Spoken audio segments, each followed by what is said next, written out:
জাল পাসপোর্ট মামলায় জালে ৩ চাকদা থেকে ৩ জনকে আটক এনফোর্সমেন্ট ডিরেক্টরেটে। ২ ভাই এবং তাদের বাবাকে আটক ইডি। কাঠমিস্ত্রি বিপ্লব সরকারের বাড়িতে হানা, বিপ্লব, তার ভাই বিপুল এবং তাদের বাবা আটক। পাসপোর্ট মামলায় ধৃত আজাদ এবং ইন্দুভূষণের দেওয়া তথ্যে আটক। কি জিজ্ঞেস করলো এসে? ওনারা পাসপোর্ট করছে। কি জাল পাসপোর্ট? জাল পাসপোর্ট না, ওগুলো তো অরিজিনাল পাসপোর্ট। কার পাসপোর্ট? ওদের সবার। ওদের বলতে কাদের? আমার যা ভাসে ছেলে মেয়ে ওদের সবার। আপনার স্বামী? না, আমার স্বামী নেই। ওদের সবাই কি নাম? বিপুল সরকার। আপনার সবাই পাসপোর্ট নেই? ওর পাসপোর্ট আছে কিন্তু মার ধরে গেছে।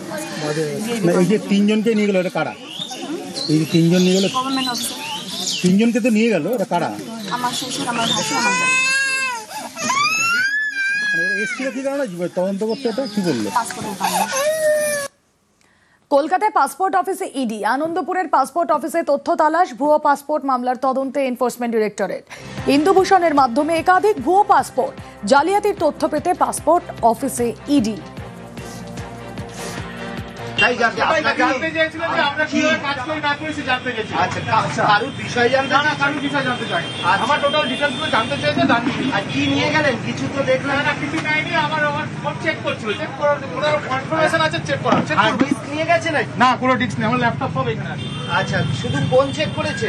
আপনার মোবাইল ফোন বাজেয়াপ্ত করেছে বললেন? না, বাজেয়াপ্ত করেনি। ফোন আমার পকেটে আছে। ইন্দুভূষণ নামে কাউকে চেনেন? না, কাউকে চিনি না। ভগবানপুরে হস্টেলে ছাত্র মৃত্যুতে গ্রেফতার স্কুলের হেডমাস্টার, হস্টেল ইনচার্জ গ্রেফতার, এক সিভিক ভলান্টিয়ারকেও গ্রেফতার পুলিশের। শনিবার হস্টেলে ৭ম শ্রেণীর ছাত্রের মৃত্যুতে বিক্ষোভ, স্কুলের গাড়ি ভাঙচুর, স্কুল ঘেরাও করে বিক্ষোভ। ৪ জনের নামে ছাত্রকে খুনের অভিযোগ দায়।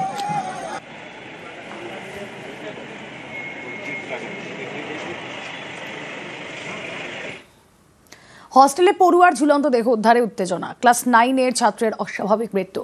পুরুলিয়ার বেসরকারি আবাসিক স্কুলের ঘটনা। গতকাল হস্টেল থেকে দেহ উদ্ধার ছাত্রের।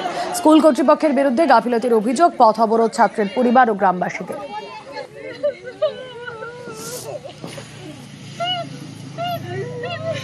এটা কোনো বটে, স্কুলেরই বটে কাজ।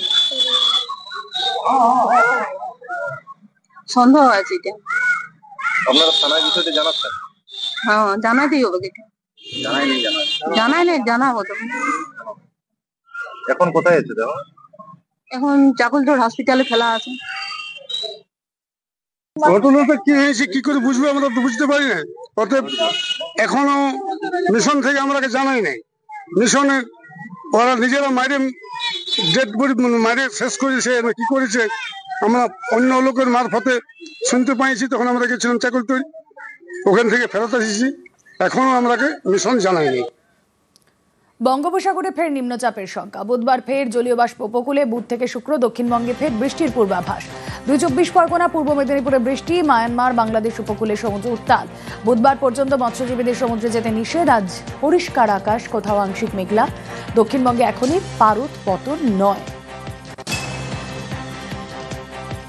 আগামী কয়েকদিনে মূলত সব জায়গাতেই শুষ্ক আবহাওয়া থাকবে। দার্জিলিংয়ে হালকা বৃষ্টি আজকে, আগামী 24 ঘন্টায় আজকে কিছুটা হলেও হতে পারে। বাকি মূলত সব জায়গাতেই শুষ্ক আবহাওয়া থাকার সম্ভাবনা রয়েছে। আর কলকাতা পার্শ্ববর্তী অঞ্চলে সর্বোচ্চ তাপমাত্রা 30 ডিগ্রির কাছাকাছি, সর্বনিম্ন তাপমাত্রা 22 থেকে 23 এর মাঝামাঝি থাকার সম্ভাবনা আছে, যেটা স্বাভাবিকের কাছাকাছি। পাকা ধানে জল ঢেলেছে অসময়ের বৃষ্টি, ফলন নষ্ট হওয়ায় আশঙ্কায় প্রশাসনের দিকে তাকিয়ে আলিপুরদুয়ারের কৃষকরা। অকাল বৃষ্টিতে পকেট ফাঁকা, সবজিতে হাত দিলেই ছ্যাঁকা। 7 দিনের মধ্যে জলপাইগুড়ির বাজারে দামে আগুন।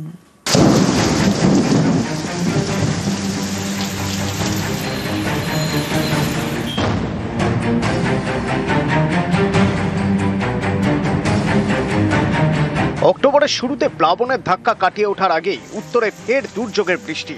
কয়েকদিন আগে নিম্নচাপের জেরে উত্তরবঙ্গের বিস্তীর্ণ এলাকায় ঝেঁপে বৃষ্টি হয়। আকাশের কালো মেঘ সরেছে, কিন্তু কৃষকদের দুশ্চিন্তা কমেনি।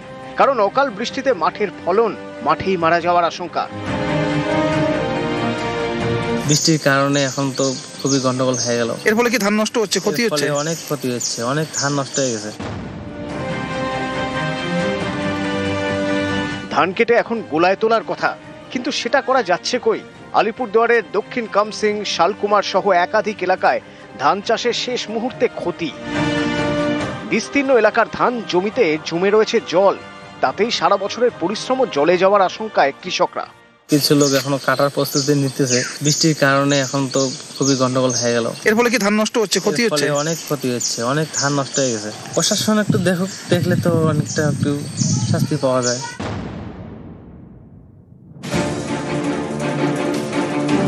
বাজারে তো সবকিছুরই দাম বাড়ছে, আগে যা ছিল বৃষ্টির জন্য অনেক দাম বাড়ছে। এখন বাজারে ভীষণ অবস্থা খারাপ, মানে এত বেশি দাম জিনিসের, মানে হাতি দেওয়া যায় না।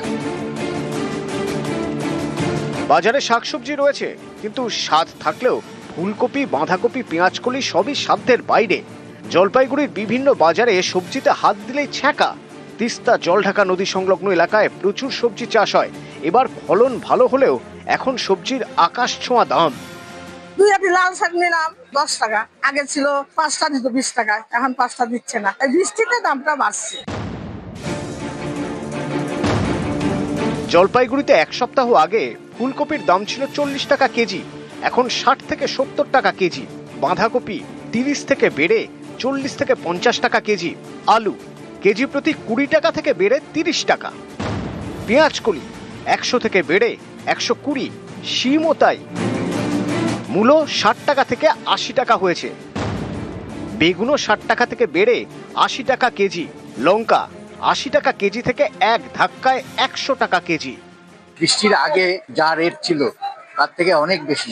ব্যবসায়ীরা বলছে যে আমাদের কিনতে হচ্ছে বেশি দামে, তাই আমরা বেশি দামে বিক্রি করছি, কিন্তু এটা আমার মনে হয় সৃষ্টি করা। এটা তো প্রশাসনকে দেখা উচিত। বাজারে আমদানি নাই কোনো মালে, আগে যেরকম ভাবে আমদানি হতো তার তুলনামূলক অনেক কম। হাটে যদি সস্তা পাই তো এখানে সস্তায় বেশি, এখন হাটেই বেশি, তাই এখানে এখন বেশি দামে বেচতে হচ্ছে। জলপাইগুড়ির সবজি আশপাশের জেলা সহ কলকাতার বাজারেও আসে, সেই সবজির দামেই এখন ছ্যাঁকা। রাজকুমার কর্মকার ও শান্তনু কর, নিউজ 18 বাংলা। 10 বছরের ভোগান্তি শেষে দার্জিলিংয়ের খড়িবাড়িতে 14 লক্ষ টাকায় তৈরি হবে নতুন রাস্তা। উপকৃত হবেন আশপাশের 20টি গ্রামের বাসিন্দারা। 10 বছর ধরে বেহাল 327 নম্বর জাতীয় সড়কের বিকল্প এই রাস্তা।